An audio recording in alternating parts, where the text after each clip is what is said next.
kita akan masuk ke sesi diskusi, review.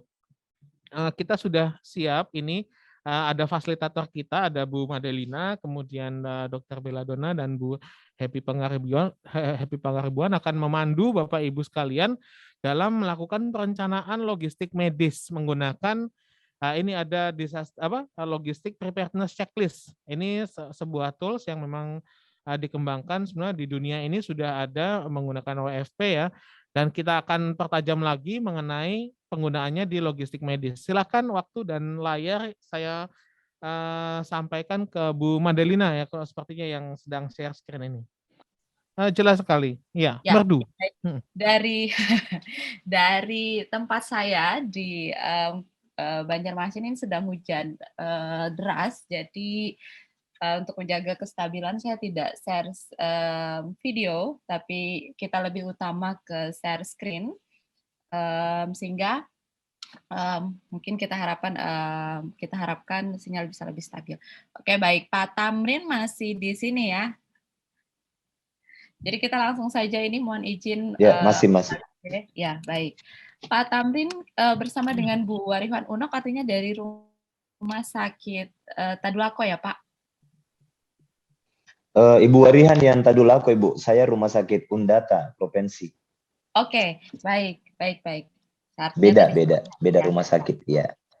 Jadi saya tulis di sini RS Undata.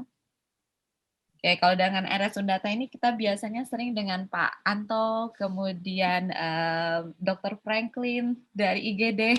Nah, sekarang kita bertemu dengan Pak Tamrin. Oke, kalau Pak Tamrin, kalau boleh tahu Pak Tamrin bertugas di unit? Saya di farmasi, Bu. Kebetulan saya PPTK Logistik Farmasi, dan saya yang sering bolak-balik ke Dinkes untuk jemput bantuan dan buat permohonan bantuan selama pandemi. Oke, sering bertemu dengan ininya ya, Bu Mei ya? Iya, sering sekali. Ya, terakhir kita liburan dengan Bu Mei, Pak, ke Tantena. Iya.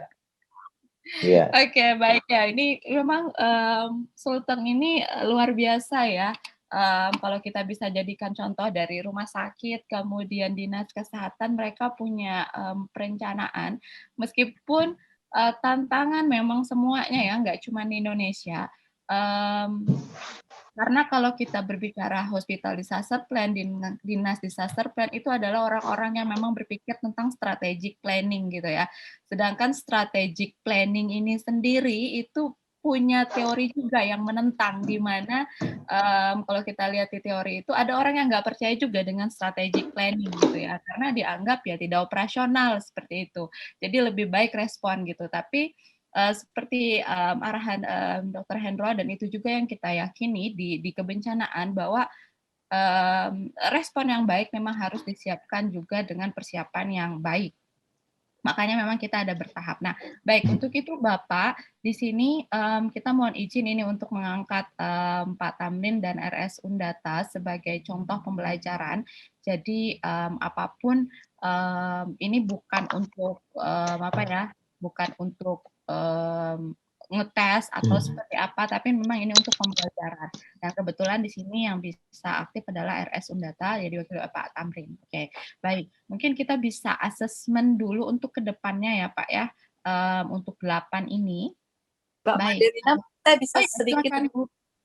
Ya, mungkin saya akan sedikit menjelaskan dulu terkait dengan tools ini. Jadi memang tools ini oleh WFP Tonga dan juga dari kemarin pada waktu kami ada kegiatan di Malaysia, sehingga kami melihat bahwa logistik preparedness ini memang saat ini menjadi kelemahan kita, bahwa kita hanya bertugas selama ini hanya respon saja tanpa memikirkan apa sih yang perlu disiapkan dalam logistik. Sehingga kami mengambil sedikit beberapa bagian saja karena memang waktu kita singkat, jadi kita tidak mungkin melakukan dengan begitu banyak pertanyaan, sehingga ada beberapa saja yang kami ambil untuk kita coba melihat seperti apa sih sebenarnya, atau bagaimana rumah sakit selama ini apakah sudah memiliki preparedness terkait dengan logistik. Sehingga memang pertanyaan ini hanya sedikit, tapi kalau nanti Bapak Ibu membuka dari tools preparedness logistik ini, ini cukup banyak pertanyaannya. Nah, ini memang bukan ngetes beneran, memang bukan ngetes seperti yang dibilang Mbak Madelina, tapi kita mau melihat seperti apa sih sebenarnya preparedness yang ada selama ini di beberapa rumah sakit ataupun di Indonesia ini. Mungkin itu saja Mbak Madelina. Terima kasih. Baik, terima kasih Dr. Bella. Saya jadi terlupa ya untuk menjelaskan tentang tools ini. Baik Bapak Ibu, karena ini direkam, nanti kita juga akan upload di YouTube. Jadi jangan ini bisa jadi pembelajaran untuk rumah sakit lainnya yang kemudian nanti bisa menonton.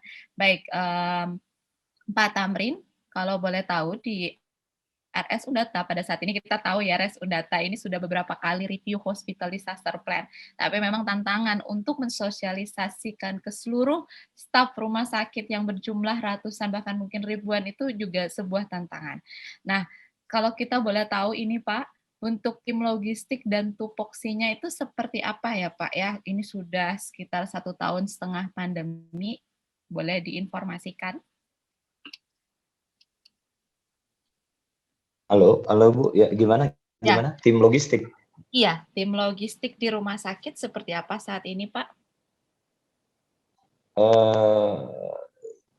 Maksudnya saya lebih fokus ke logistik medis, Bu ya, perbekalan farmasi ya, gitu ya, kira-kira. Ya. Halo, iya. Iya. Kalau selama ini, aduh. Ya, mohon maaf, mungkin bisa saya jelaskan sedikit. Apakah di rumah sakit ini kan sudah punya hospital disaster plan. Dalam hospital disaster plan itu kan ada tim bencananya, salah satunya adalah logistik. Apakah di rumah sakit ini memiliki seperti misalnya ada ketua logistiknya, ada bagian pelayanan, ada bagian apa? Apakah memiliki sebuah struktur organisasi yang khusus untuk logistik sehingga ada tupoksi-tupoksinya? Ini yang tadi yang disebutkan oleh Dr. Hendro tadi, kita perlu preparedness sebelumnya. Mungkin itu. Ya, ya, sayang Pak Anto tidak sempat gabung Bu ya, Pak Suryanto. Sering saya mendengar, tapi saya terus terang belum pernah melihat secara rinci yang dimaksud. Tapi sering saya mendengar bahwa ada seperti itu. Pak Suryanto sering diskusi dengan saya juga, dan di akreditasi juga sering terbahas. Oke, baik Bapak. Kalau di logistik medik sendiri yang di tempat tugas Bapak, ini pengaturannya boleh diinformasikan untuk yang pandemi ini seperti apa? Untuk pandemi sendiri sebenarnya kita kan memang secara reguler ada bagian logistik memang di farmasi yang membuat perencanaan. Jadi tim itu aja yang melakukan perencanaan, artinya tim yang selama ini menangani perencanaan untuk reguler sebelum pandemi, itu kemudian juga yang membuat usulan-usulan di saat pandemi sekarang ini.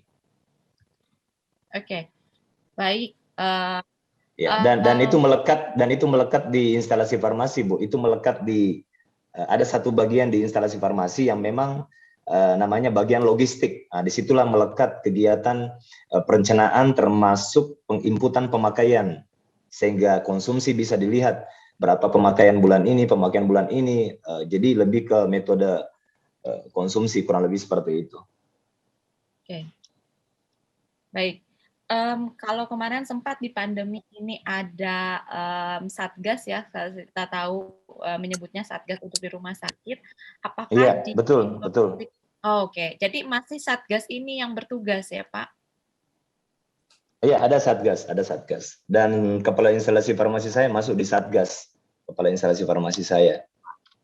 Baik, oke, baik. Kalau demikian, kalau kita bisa bikin statusnya selesai, akan dilaksanakan dan direncanakan, kira-kira kita bisa checklist di mana ini.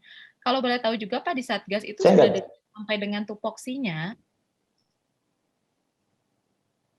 Bu, saya nggak bisa lihat ininya. Oh ya. Yang di share saya nggak bisa lihat. Blank di monitor saya. Oh baik. Kalau di tim tadi Pak, di satgas tadi yang memang ya yang memang terintegrasi dengan hospital disaster plan dan untuk pandemi ini khusus dibuat satgas oleh RS Undata, itu di tupoksinya sudah dibuat Pak juga. apa sih Pak tugas dari bagian logistik, walaupun mengerjakan tugas reguler yang ditugaskan untuk pandemi juga ya Pak, tapi ada tambahan khusus nggak ya Pak untuk situasi pandemi khususnya gelombang kedua ini misalnya? Ya, yang pertama memang membuat usulan. Yang kedua, ya tentu menerima ketika barang sudah ada, terus membuat usulan, membuat permohonan untuk misalnya bantuan, barang bantuan, terus membuat usulan jika harus dibeli, kan kita kan ada bantuan ada dibeli Ibu. Itu kemudian menerima ketika barang itu datang kan gitu ya. Terus menyimpan seperti yang Pak Eko sampaikan tadi, menyimpan, mendistribusikan, kemudian mengadministrasikan termasuk melaporkan di sistem tadi, SIRS itu. Seperti itu kira-kira. Baik, baik. Kira-kira demikian ini Bapak Ibu yang bisa lihat screen ya. Artinya untuk kasus ini, tim logistik itu sudah ada menggunakan SK Satgas COVID di rumah sakit. Tupoksinya memang masih perlu diupdate untuk yang penanganan gelombang kedua untuk ini, dan kegiatan-kegiatannya masih reguler. Artinya mungkin untuk update yang situasi yang memang untuk kebencanaan itu perlu kita rencanakan ke depannya. Baik, kalau untuk prioritas logistik saat ini, khususnya di bidang Bapak ya, apakah ada prioritas-prioritas yang sudah di dalam 1-2 bulan ini itu ada ditugaskan atau disusun prioritasnya, Pak? Boleh di-share, boleh diceritakan? Ya, maksudnya prioritas untuk halo? Ya. Ya, silakan, Pak. Ya, mohon maaf kalau saya agak ini sedikit ya, karena terus terang saya sebenarnya bukan bagian logistik. Saya bukan bagian logistik, tapi saya banyak membantu teman-teman di logistik. Saya bukan bagian logistik, tapi banyak membantu teman-teman di logistik dan banyak terlibat membantu mereka dalam membuat usulan. Karena kebetulan saya juga tim COVID, jadi saya bagian pelayanan, saya melihat langsung apa yang paling dibutuhkan di COVID. Jadi memang saat ini untuk bulan ini Bu ya, 3 bulan ke depan, 3 bulan ke depan, 3 bulan ke depan, kebetulan untuk tentu kami memang mengutamakan yang terkait COVID, pelayanan COVID, seperti handscoon dan lain sebagainya lah kira-kira. Kita sudah siapkan sampai dengan bulan Desember atau Januari. Tetapi selain itu ya kita juga menyiapkan yang reguler Ibu. Prioritas juga kami reguler karena begini kan polanya, ketika pasien COVID turun, ini kan sekarang turun nih. Dulu kan kami sempat 80 pasien, sekarang tinggal 20-an, itu turun sekali. Jadi sekarang kami geser lagi ketika pasien COVID turun, tentu prioritas kami juga mulai bergeser juga ke pasien-pasien non-COVID. Ya kira-kira seperti itu sih sebenarnya untuk prioritasnya. Tapi kami sudah mencoba untuk mengamankan beberapa produk-produk atau logistik yang memang untuk mengantisipasi sewaktu-waktu terjadi lonjakan kasus lagi, kira-kira seperti itu. Meskipun kadang, jujur kami kadang bingung, seperti obat-obat yang expirednya dekat, obat-obat yang mahal, seperti remdesivir dan lain sebagainya. Ya kadang kami menyiapkan tidak begitu banyak, tapi untuk seperti handscoon dan lain sebagainya tetap kami siapkan dalam jumlah yang banyak, karena memang handscoon selain dipakai untuk pasien COVID, juga bisa dipakai kebutuhan non-COVID. Masker pun juga demikian.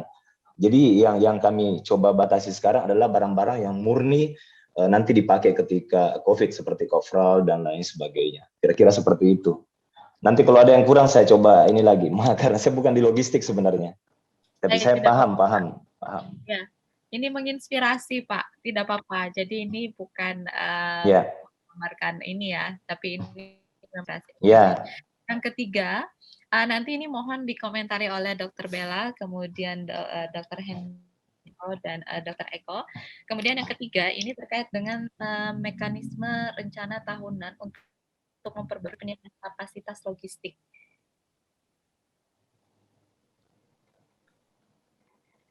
Halo, ya, Dokter Bella. Iya, gimana Bu? Ya, oke. Oh, bukan Bella. saya ya, bukan Bukan, saya. oke. Dr. Bella boleh dibantu untuk dijelaskan terkait dengan mekanisme perencanaan tahunan? Ya, terima kasih Mbak Mada. Jadi memang kan tadi prioritas ya, prioritas itu kan artinya ada yang memang kita pikirkan itu akan menjadi, contohnya tadi seperti Dr. Eko ya, kebutuhan oksigen yang memang sudah menjadi prioritas, misalnya ada laporan di SIRS tadi ya. Nah, kemudian untuk mekanisme rencana tahunan ini mungkin menjadi satu perencanaan dalam 1 tahun itu perencanaan penyiapan logistiknya. Jadi memang ini dilema ya. Kalau misalnya kita sudah menyiapkan dalam 1 tahun nggak dipakai, nah ini nanti bisa kedapatan ya, dikolahkan. Tapi minimal apakah apakah rumah sakit memiliki sebuah mekanisme dalam rencana tahunan untuk penyiapan ini? Karena ini kita pikirkan adalah contohnya karena kebetulan pandemi sekarang ini kan ada yang hal-hal yang harus kita siapkan untuk berapa bulan ke depan. Seperti tadi perencanaan sudah sampai 3 bulan ke depan. Nah, apakah memang dari rumah sakit ini sudah memiliki perencanaan untuk dalam 1 tahun untuk setiap memperbarui peningkatan kapasitas logistiknya gitu? Ya, silakan Pak. Ya, jadi di rumah sakit kami, Bu, perencanaan sebenarnya itu mereka bagi dalam triwulan karena memang kapasitas gudang yang masih kecil. Ya, kapasitas gudang kami yang terkadang jadi problem. Artinya saya berbicara di wilayah rumah sakit tempat saya. Jadi perencanaan dari teman-teman di logistik itu biasanya mereka itu membuat rencana untuk triwulan. Cuman kadang ada beberapa dari item yang direncanakan itu yang sebenarnya mereka rencanakan 3 bulan, tapi kita eksekusinya menjadi 6 bulan. Terutama item-item yang kami khawatirkan karena kami kan di daerah nih, misalnya, handskun, mumpung ada handskun diambil, memang dulu handskun. Kenapa kami berani handskun? Misalnya karena handskun itu pandemi tidak pandemi tetap terpakai gitu. Oh, masker, mumpun ada murah, udah ambil memang langsung sekian. Karena akan terpakai juga. Jadi yang membuat kami per triwulan sebenarnya adalah salah satu faktor itu adalah karena kapasitas gudang, Ibu. Dan memang insya Allah tahun depan itu ada pembangunan gudang, tambahan gudang rencananya untuk di rumah sakit kami. Seperti itu kira-kira. Artinya sudah ada perencanaan sebenarnya untuk memperbarui ya setiap penilaian kapasitas kebutuhan logistik tadi ya. Tetap ada. Iya, hanya ada. Seperti kemarin oksigen kan Bu, sempat kan kami bermasalah oksigen tuh. Ya, sehingga ada pengusulan untuk rencana tahun depan atau mungkin tahun depannya lagi oksigen sentral karena sekarang kami memang artinya bukan oksigen sentral tapi yang bisa menghasilkan oksigen sendiri. Maksudnya bisa kita produksi oksigen sendiri gitu. Itu yang sudah masuk perencanaan juga karena kemarin kami mengalami betul bagaimana kekurangan oksigen, kebutuhan kami sekian botol, sekian tabung per hari yang disuplai cuma sekian, sehingga setelah kami ini ya memang salah satu jalan adalah oksigen, rumah sakit bisa memproduksi oksigen sendiri itu. Ya. Baik, terima kasih Pak Tamrin. Kita lanjut ke nomor 4. Apakah untuk aspek untuk logistik ini juga sudah ada dokumentasinya di rumah sakit?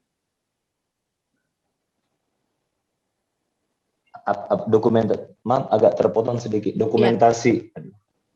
Aset, daftar aset. Oh, aset ada. Oke, baik. Ada. Kita lanjutin nomor 5.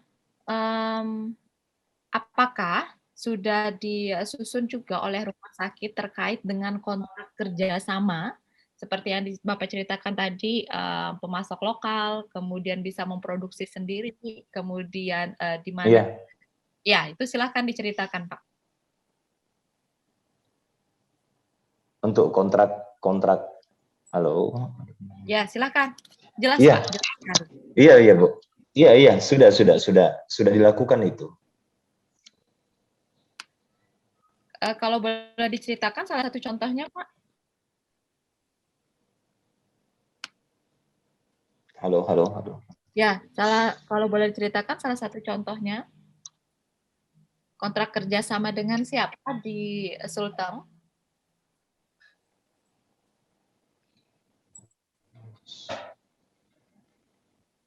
Misalnya apanya Bu yang dimaksud? Coba mungkin ada satu contoh spesifik kontak kerja sama. Ya. Mungkin contohnya seperti di Jogja itu kita punya Sonjo yang bisa membantu pemasukan lokal, atau mungkin di Sulteng ada satu UMKM apa gitu ya yang memang kita dari rumah sakit bekerja sama, kalau misalnya kita kekurangan APD misalnya dia bisa memberi masukan ke kita. Oh, seperti itu. Atau dari relawan Negasi ya, Bu, dari Kota Palu. Relawan Negasi ya. Jangan-jangan Pak Tamrin mungkin disebut satu, mungkin disebut satu item Bu, misalnya coverall misalnya, gitu aja deh, ya, atau boleh, gimana? Ya boleh Pak, apa saja Pak? Coverall misalnya ya. Iya, kalau oksigen sepertinya belum ada. Sepertinya saat ini memang masih tergantung di Samator ya kalau nggak salah. Saya bukan mengurusi oksigen, tapi sering saya ikuti juga perkembangannya karena memang cuma itu yang kita punya misalnya kan. Kalau semacam coverall sih tidak ada sih semacam seperti itu Bu. Jadi karena sekarang kan coverall kan sudah banyak katalognya, jadi tidak ada kendala sih kalau dalam hal itu. Tidak ada misalnya kita kemudian buat kontrak nanti kalau saya coverallnya ini bermasalah, silakan Anda yang ini. Tidak ada sih seperti itu. Mengingat saat ini coverall sudah sangat banyak di e-katalog. Ketika kami juga butuh sito misalnya, ada beberapa perusahaan-perusahaan lokal yang memang juga sudah siap coverall itu. Tinggal kita pembelian langsung aja gitu. Tidak ada semacam yang ditunjuk. Nanti Anda yang seperti Ibu cerita tadi, nanti Anda yang bertanggung jawab membantu ketika misalnya terjadi kekurangan ini. Tidak ada seperti itu. Yang ada kerjasama khusus seperti itu, tidak ada. Ya. Jadi sebenarnya ini kebutuhannya adalah kita melihat dari pengalaman kita awal ya. Pengalaman kita awal dulu kan memang kita sangat kekurangan APD, kekurangan macam-macam ya. Kalau sekarang memang sudah banyak yang menjual. Betul. Nah, ini yang kita pikirkan apakah mungkin kita nggak tahu misalnya gelombang ketiga terjadi dan ternyata itu lebih besar, ya kita nggak minta, tapi ternyata lebih besar, tapi ternyata dari beberapa yang kita lihat outlet dan lain yang sudah bisa memberi ternyata juga tetap kurang. Nah ini yang mungkin apakah memang ada kerjasama atau bagaimana ya untuk bisa tolong ya kalau misalnya kita kekurangan. Jadi sama seperti misalnya kita kekurangan SDM, kita memiliki kerjasama dengan sekolah kedokteran, sekolah keperawatan untuk membantu kita pada saat situasi krisis. Nah contohnya kira-kira. Iya betul Bu. Ya, belum ada seperti itu Bu, tapi saya pikir itu masukan yang sangat bagus. Nanti saya coba sampaikan nanti ke manajemen Bu. Itu masukan yang sangat bagus. Ya, baik. Ya. Kemudian yang keenam. Maksudnya Bu, tadi Bu pihak ketiga seperti itu ya, apa ya istilahnya gitu ya? Ya mungkin, ya bisa dibilang pihak ketiga mungkin ya. Ya artinya karena kalau OU juga kan tidak mudah ya maksudnya, tetapi ada kerjasama dengan UMKM setempat, pengusaha-pengusaha kecil lokal yang memang sudah kita tahu kualitasnya memang bagus gitu ya. Jadi kan perlu kita angkat, kita bekerja sama rumah sakit. Karena betul. Cuman persoalannya kan kalau di BMHP itu kan atau logistik itu tadi kita biasa dipersyaratkan oleh perusahaan itu misalnya harus punya IPAK misalnya, izin penyalur alat kesehatan. Itu yang kadang menjadi batasan sehingga kita sulit untuk melakukan itu, Ibu. Biasa banyak yang mau membantu tapi kita terbatas oleh IPAK itu kan, izin penyalur alat kesehatan, karena akreditasi juga mempersyaratkan seperti itu, dan untuk jaminan kualitas ya memang harusnya ada IPAK seperti itu. Betul, benar-benar sekali Pak. Kira-kira sampai jam berapa? Mohon maaf, kira-kira sampai jam berapa? Saya takutnya terputus karena saya di Indonesia bagian tengah, sholat Jumat. Oh iya, baik. Sekarang setengah 12. Tinggal sedikit lagi Pak. Ya. Tinggal sedikit aja. Mungkin kita bisa lebih singkat. Terkait dengan daftar kontak dari relawan-relawan yang akan mensupport logistik ini di rumah sakit, apakah Bapak memilikinya atau tim yang Bapak support untuk farmasi tadi itu ada list kontaknya? Daftar Nomor kontak, iya. Sektor swasta. Sepertinya ada, Bu. Itu di bagian, iya. Ya. Iya, sepertinya itu dipegang oleh teman-teman di bidang pelayanan. Karena biasanya di bidang pelayanan itu ketika ada mau bantuan datang, biasa mereka yang berkoordinasi di kita. Ada ini mau datang, ada ini gitu.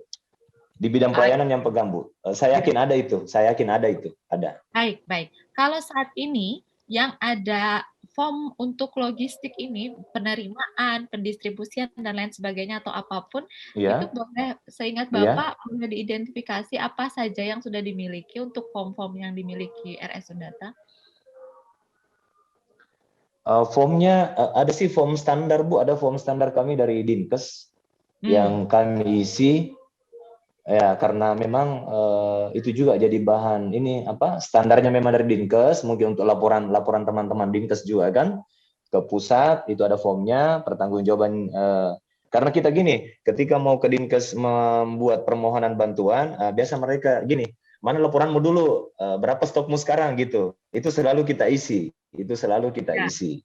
Ada form seperti itu, selain nanti untuk pertanggungjawaban jika misalnya ada kayak BPK, inspektorat, itu pendampingan, tetap ada formnya seperti itu.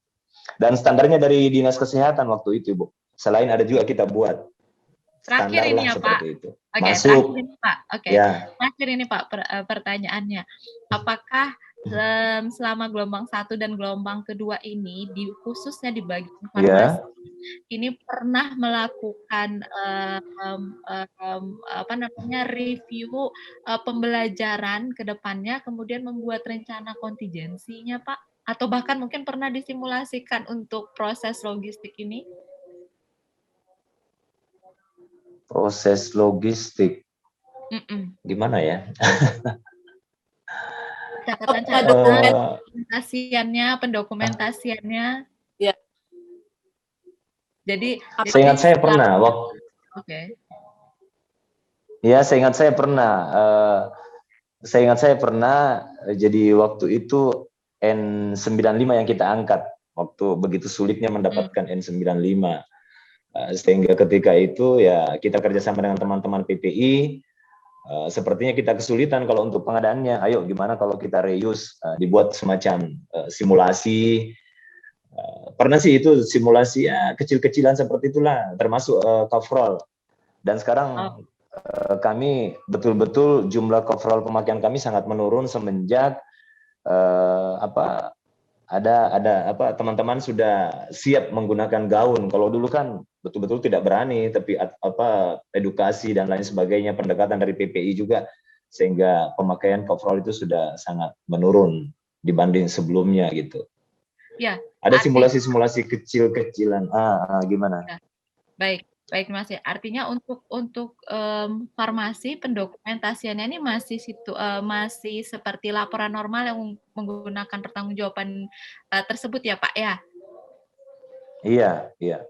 Oke, sedangkan rencana strategisnya itu masih dalam bentuk rapat-rapat seperti itu? Iya, kurang lebih seperti itu. Oke.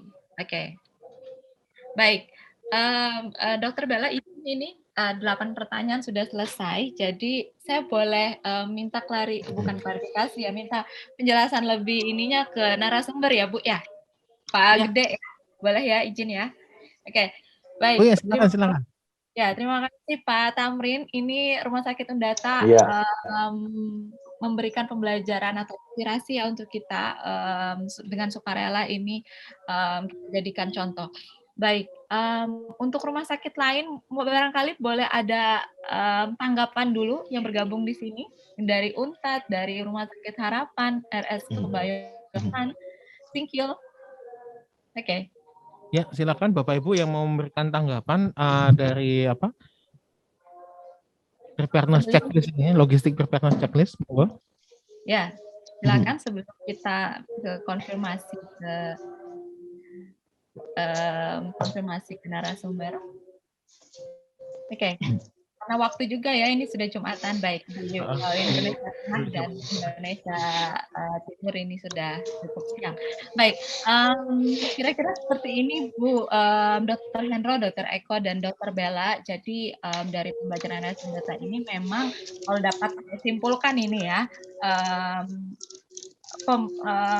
situasinya itu sudah dikembalikan ke situasi normal ya, artinya apa namanya, formulirnya, kemudian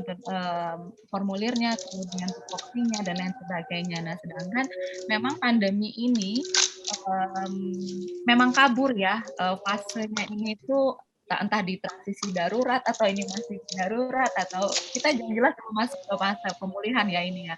Jadi memang antara tugas tanggap darurat dengan sehari-hari itu memang menjadi lebih kabur ini. Nah ini itu yang dapat saya simpulkan. Kemudian sehingga tim, kemudian tugas, kemudian perencanaan, kerjasama dan lain sebagainya ini dikembalikan ke situasi normal, padahal kita masih membutuhkan sesuatu yang keluar dari situasi normal. Mungkin ada insight dari narasumber dan Dr. Bella Donna ini? Ya, mungkin dari saya sedikit. Jadi mungkin karena memang selama ini untuk logistik ini kita memang hanya mengikut ya dengan sehari-hari. Jadi memang konsep dari search capacity tadi, kemudian hospital disaster plan yang sudah disusun pun itu memang masih belum banyak yang benar-benar hosdipnya itu menjadi hosdip yang operasional. Kalau seandainya itu operasional, otomatis di dalamnya ada salah satunya itu tim logistik. Ini seharusnya memang sudah menyiapkan preparedness atau kesiapan sebelumnya. Jadi dari mulai kerjasama, menyiapkan timnya, menyiapkan dokumennya, ini kan seharusnya itu yang kita harapkan sehingga bisa memenuhi kalau terjadi lonjakan kasus. Tim logistik ini minimal sudah bisa menyiapkan segala sesuatu. Itu yang kita harapkan. Semoga kedepannya nanti ini dari Pak Eko ya, ada pelatihan-pelatihan preparedness logistik yang bisa kita harapkan nanti bisa disampaikan dari pusat krisis ke dinas-dinas kesehatan untuk bisa dibuatkan dan ke rumah sakit juga sehingga tim itu tidak hanya sekedar tim tapi memang benar-benar bisa operasional. Mungkin dari saya itu saja, Mbak Madelina. Ya, baik, terima kasih. Nah, sekarang saya beralih ke Dr. Hendro ini. Halo, Dr. Hendro masih di sini ya? Halo, Pak. Halo. Halo, Pak Hendro.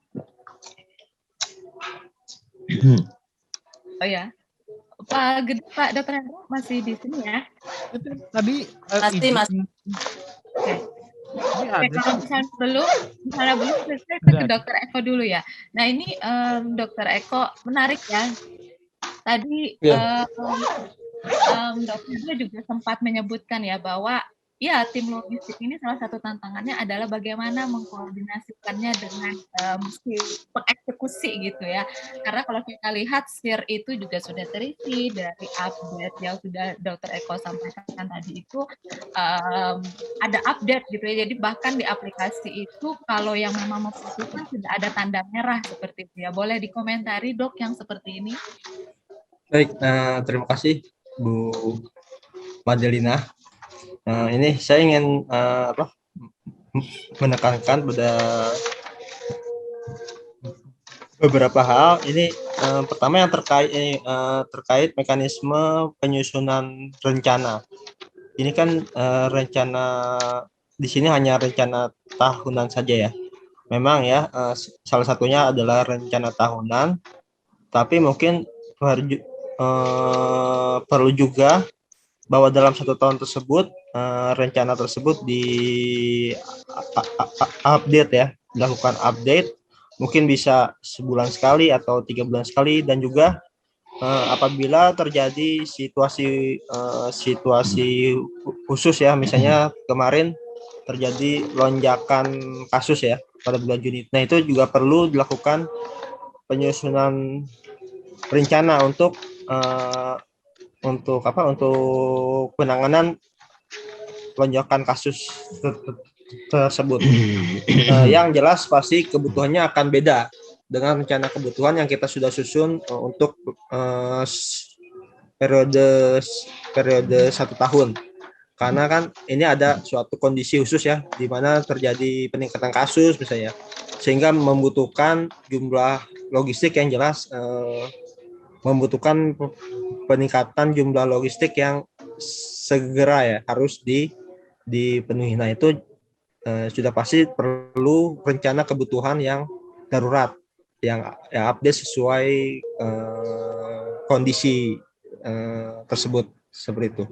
Mungkin nanti bisa ditambahkan mekanisme untuk penyusunan rencana tahunan, kemudian juga update bisa per bulan atau setiap 3 bulan, dan juga penyusunan rencana kebutuhan darurat tadi untuk mengantisipasi, bukan mengantisipasi ya, ini lebih untuk langsung merespon apabila terjadi situasi darurat tadi, seperti lonjakan kasus tadi, seperti itu. Kemudian untuk tim logistik ini, mungkin ini bisa di breakdown lagi jenis timnya. Kalau kita di praktis ini, yang termasuk tim logistik ini ada tim perencanaan, jadi tim yang menyusun kajian kebutuhan dan perencanaan distribusi. Kemudian ada tim pengadaannya yang melakukan pengadaan. Kemudian ada lagi tim untuk misalnya untuk penerima donasi ya, yang melakukan penerimaan donasi. Kemudian juga ada tim distribusinya, seperti itu. Jadi mungkin bisa di breakdown, ada beberapa tim lagi yang termasuk tim logistik ini. Mungkin itu Bu Madel dari saya. Terima kasih Bu. Ya, baik, terima kasih Dr. Eko. Pak Hendro masih di sini? Halo Bapak? Oke, jika tidak ada, jika Bapak masih memang ada keperluan yang lain, saya kembalikan ke Pak Gede. Namun kalau nanti sudah bisa kembali Pak Hendro berbicara, mungkin Pak Hendro dapat memberikan insight atau inspirasi terkait dengan bagaimana sih mengatasi gap antara pelaksana ini tadi dengan tim logistik yang artinya antara... Oh ya, silakan. Dr. Hendro. Dr. Hendro. Ya, Pak, ini tadi seperti ini hasil reviewnya juga sudah dikomentari oleh Dr. Bella dan Dr. Eko. Kemudian kalau dari saya ini ingin bertanya juga ke Bapak ini terkait mengatasi gap tadi Pak antara si perencana yang mengetahui dengan situasi harian tadi, tapi memang terbatas dengan kebijakan ataupun responnya Pak. Bagaimana Pak?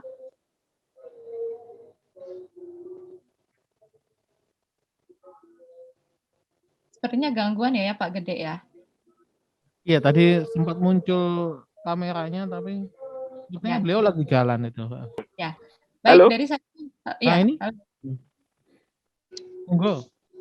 Silakan Pak. Ya, jadi kalau mengenai pengadaan itu harus punya plan B. Jadi jangan tergantung hanya samator misalnya itu. Halo? Ya, halo. Ya, jadi misalnya aja kalau oksigen itu kan di situ ada perusahaan-perusahaan itu. Ya, dicatat aja. Dicatat suatu saat samatornya nggak bisa, sudah tahu mau kemana. Jadi dilakukan mapping. Itu ya, mengenai kalau khusus mengenai oksigen. Kalau untuk yang lain-lain, saran saya itu mengikuti perubahan kebijakan yang terjadi. Contohnya begini, APD cover all ya. Itu kan sekarang kalau untuk yang petugas pemakaman kan nggak perlu pakai. Halo? Ya. Ya, jadi itu tentunya kan mempengaruhi perencanaan pengadaan. Nah, itu salah satunya seperti itu. Jadi mengikuti perkembangan yang terjadi itu. Ya, itu aja saran saya. Ya, baik. Terima kasih Dr. Hendro dan ya baik. Dan ini juga ya Pak Gede ya, karena kita memang dari awal tahun lalu juga dengan pelatihan kita di Incident Command System itu salah satu yang terpenting juga komunikasi di dalam tim itu ya. Jadi bagaimana antar tim dari tim internal logistik sendiri yang mengurusi medis, non medis, kemudian seperti yang disampaikan Dr. Eko tadi, ada yang merencanakan, mendistribusikan, mencatat, itu bisa saling berkomunikasi. Artinya penguatan SOP itu mau tidak mau tuh tetap harus dilakukan ya Pak Gede ya. Betul sekali Bu Madelina, betul sekali. Oke, supaya komunikasinya tetap jalan sehingga perencana ini sama pelayanan itu bisa jadi satu sehingga responnya tuh bisa lebih cepat begitu ya Pak Gede. Iya, betul. Oke, baik saya kembalikan ke Pak Gede. Terima kasih Pak. Apresiasi sekali ke Pak Tamrin dan RS Sundata ini yang sudah mau dijadikan sebagai kajian kita hari ini ya untuk menginspirasi kita semua. Baik, saya kembalikan ke Pak Gede. Ya, baik. Terima kasih Bu Madelina, Bu Dr. Belladonna, dan juga Bu Happy atas fasilitasinya dalam tadi penugasan seperti itu ya. Terima kasih Pak Tamrin ini masukannya sangat baik. Siap Pak. Memang, ya di Rumah Sakit Undata itu kita tahu juga itulah kenapa kami dari UGM sebagai akademisi ini tidak henti-hentinya melakukan advokasi. Kita bisa lihat bagaimana rumah sakit yang sudah melakukan perencanaan itu jadi sangat mudah menjawabnya. Meskipun memang Pak Tamrin ini bukan dari unit yang bertugas ya, bukan dari tim logistik, tapi beliau memang Satgas COVID. Jadi seperti ini sangat lancar sekali. Itu yang sudah preparednya sudah lumayan baik ya, seperti itu ya. Itulah kita coba juga advokasi terus ke rumah sakit yang lain, ke dinas kesehatan yang lain, Bapak Ibu pendengar pemirsa yang mengikuti Zoom pada hari ini maupun juga yang akan menonton dari YouTube. Juga akan melihat inilah pentingnya bagaimana rumah sakit memiliki perencanaan seperti ya Bu Madelina dan Bu Bella dan Pak Hendro dan Pak Eko juga. Jadi jangan khawatir, untuk Kementerian Kesehatan kita akan coba bantu terus. Ini salah satu bentuk kolaborasi antara akademisi dengan pemerintahan seperti itu.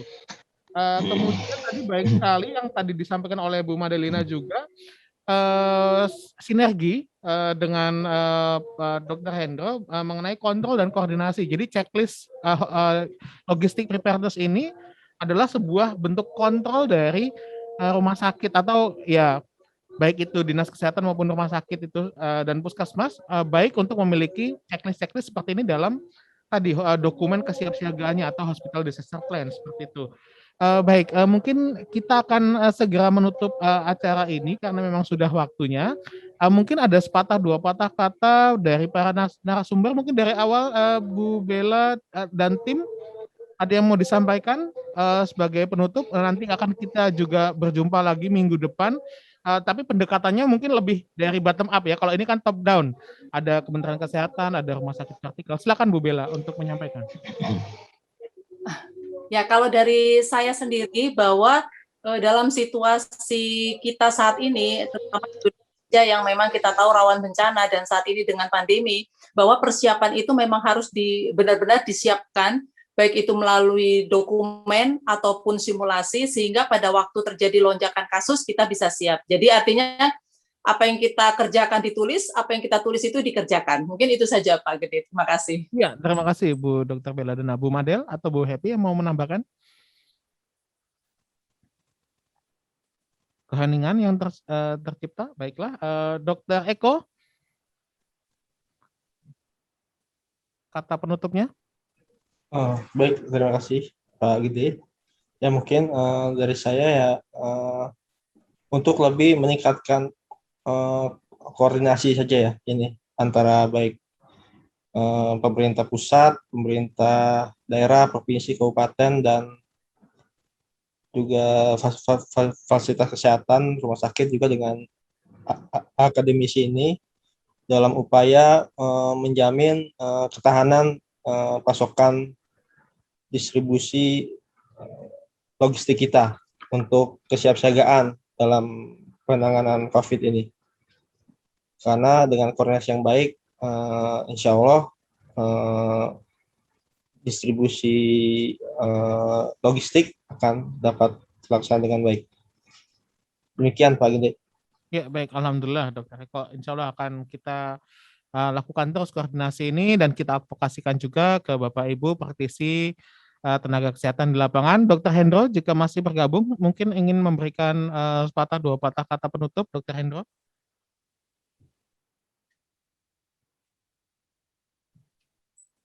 Ya, keheningan yang tercipta, baiklah. Baik, Bapak Ibu, terima kasih atas perhatiannya pada sesi kali ini. Mungkin, oh ya, tadi saya ada mendapatkan kode dari Mbak Dewi untuk melakukan foto bersama seperti itu. Baiklah, mungkin jika ada kesempatan untuk membuka kamera, jika tidak merepotkan dan tidak mengurangi bandwidth Bapak Ibu sekalian, bisa dibuka kameranya, kita akan melakukan sesi foto bersama dulu.